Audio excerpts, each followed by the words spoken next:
Hey everyone, it's Miss Brandon from the Benjamin branch of the Greensboro Public Library.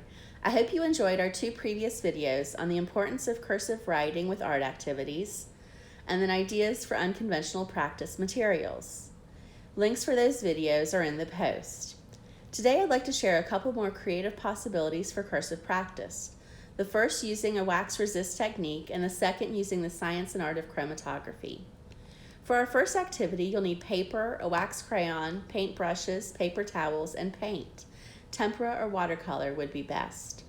I'm using a white crayon on white paper, which is a little challenging. You can definitely use other colors, but it might be fun or funny to see how good your writing muscle memory is. Next, use watercolors or watered down tempera paint to cover the name. When the paint dries, if the writing doesn't stand out as well as you'd hoped, you can take a paper towel and softly rub off a little of the paint. Ta-da! The science behind this art activity. Water from the paint clings to paper and colors it. It does not cling to wax left behind by the crayon, however, so where crayon and wax have been applied, the paint beads up and is easily toweled off.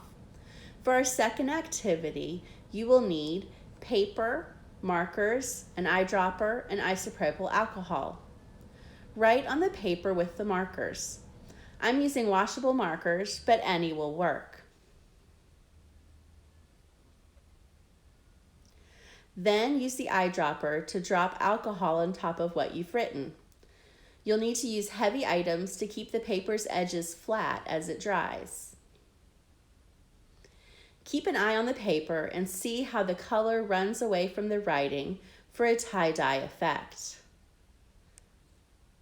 Darker colors make a more dramatic product, and Sharpies have an interesting effect as well. The science behind this art activity. The alcohol absorbs throughout the paper, carrying molecules from the marker's ink.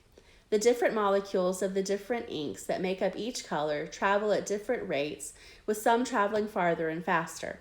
The alcohol in its movement effectively separates the colored ink solution in a process called chromatography. Finally, for practical uses for these two creative activities. After adding a decorative border around the first, I will have a lovely card to send to family that I'll be missing this season. For the second, it's going to make a perfect name card to fancy up someone's dinner.